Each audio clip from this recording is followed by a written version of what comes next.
Siapa yang minat menjadi PNS Polsuspas? Jabatan fungsional Polsuspas berada di bawah naungan Kementerian Hukum dan HAM. Sangat banyak diminati karena formasi ini terbuka untuk lulusan SMA sederajat. Tapi, tahu nggak sih teman lulus, kalau di Kemenkumham itu nggak hanya ada formasi Polsuspas aja loh.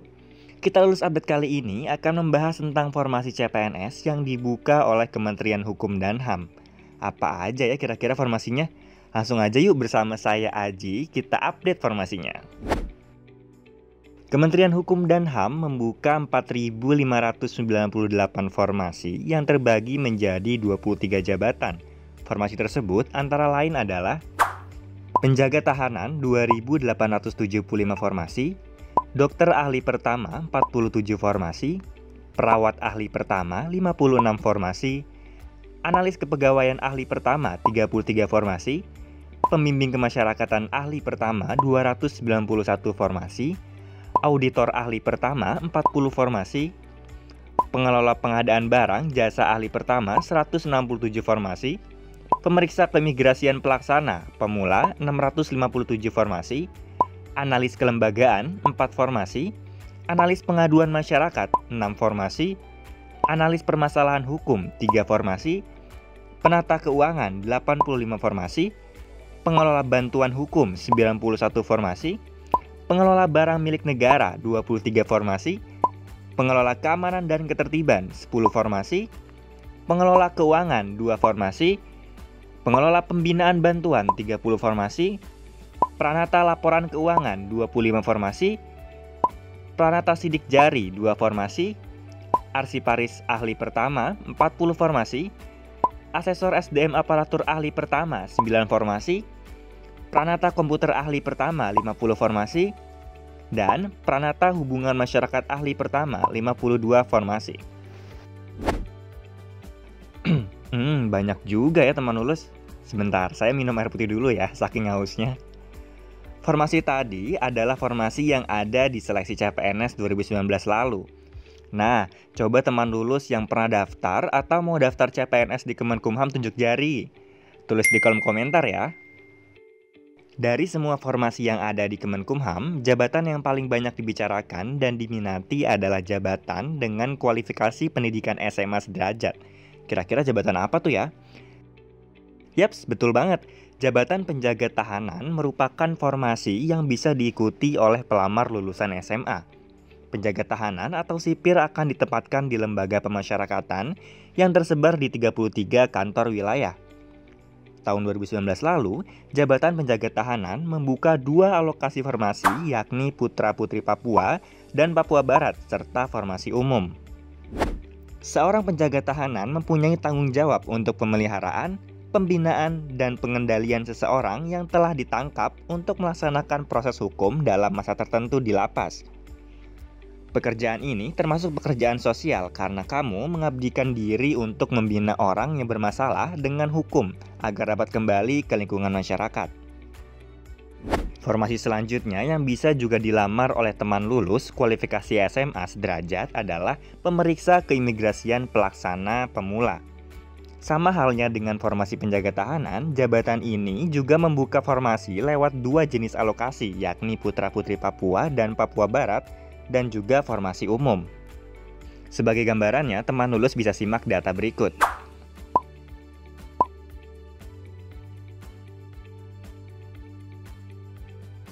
Pemeriksa Keimigrasian Pelaksana Pemula punya tugas, tanggung jawab, dan wewenang untuk melakukan pekerjaan pemeriksaan keimigrasian. Teman lulus yang sudah pernah pergi ke luar negeri pasti pernah nih melewati gerbang pemeriksaan dokumen paspor kan? Nah, petugas yang bertugas itu adalah pemeriksa keimigrasian. Formasi yang terakhir nih teman lulus, yaitu adalah Pembimbing Kemasyarakatan Ahli Pertama. Formasi ini terbuka untuk kualifikasi pendidikan sarjana strata 1 alias S1 dan banyak banget yang bisa melamar untuk jabatan ini. Di antaranya, jurusan psikologi, hukum, ilmu politik, kesejahteraan sosial, ekonomi manajemen, ekonomi akuntansi, bisnis manajemen, kriminologi, sosiologi, pembangunan sosial dan kesejahteraan, antropologi, serta ilmu komunikasi.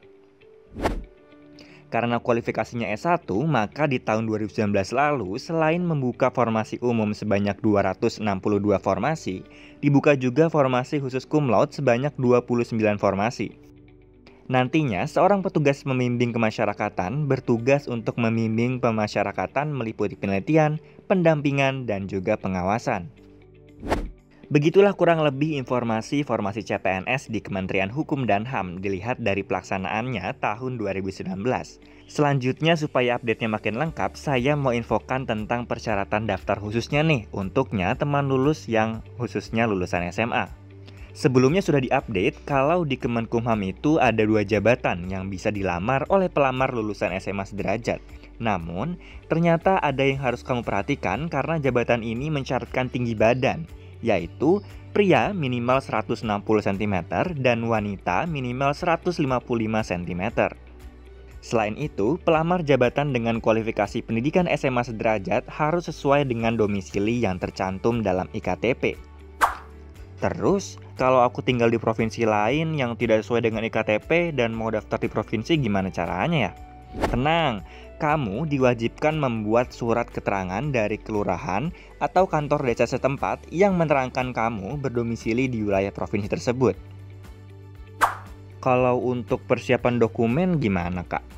Sama seperti pelamar lainnya, syarat dokumen untuk formasi dengan kualifikasi pendidikan SMA sederajat juga diminta menyerahkan persyaratan yang terdiri dari surat lamaran bermaterai 6.000 yang kamu bisa diunduh di portal sscasn.bkn.go.id, dan yang kedua adalah IKTP.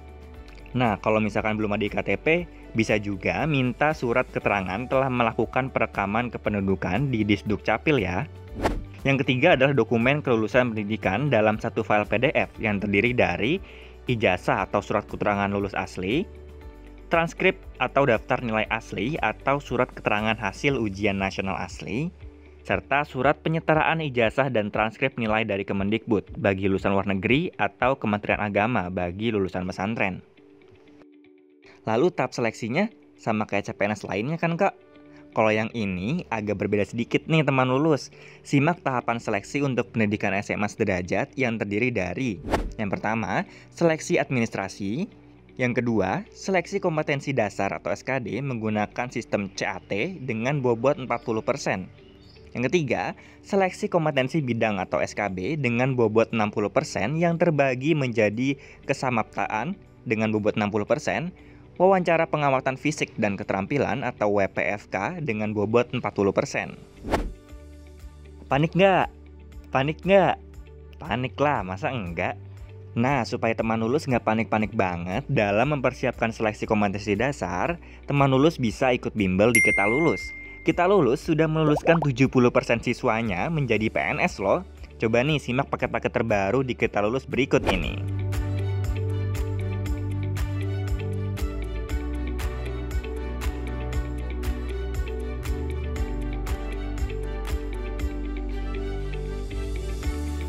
Atau teman lulus mau latihan-latihan soal tryout, bisa banget loh. Cukup download aplikasi Kita Lulus di Google Play Store dengan link berikut, lalu beli paketnya segera karena kamu bisa dapetin harga termiring dan tentunya dapat semua-muanya. Mulai dari latihan soal, tryout SKD dengan sistem CAT, sampai pembahasan soal dalam bentuk teks dan ada video juga loh. Oke teman lulus, semoga info di video ini bisa menambah informasi dan persiapan kamu untuk seleksi ASN 2021 ya. Informasi lebih lengkap terkait CPNS Kementerian Hukum dan HAM bisa kalian cek di link website berikut. Menurut teman lulus, enaknya kita update informasi apa lagi nih? Bantu dengan tulis komentar di video ini ya. Jangan lupa download aplikasi Kita Lulus untuk latihan ribuan soal CPNS yang sudah berbasis CAT. Download secara gratis lewat link di description box. Dan saya Aji, sampai bertemu lagi di Kita Lulus update lainnya. Bye!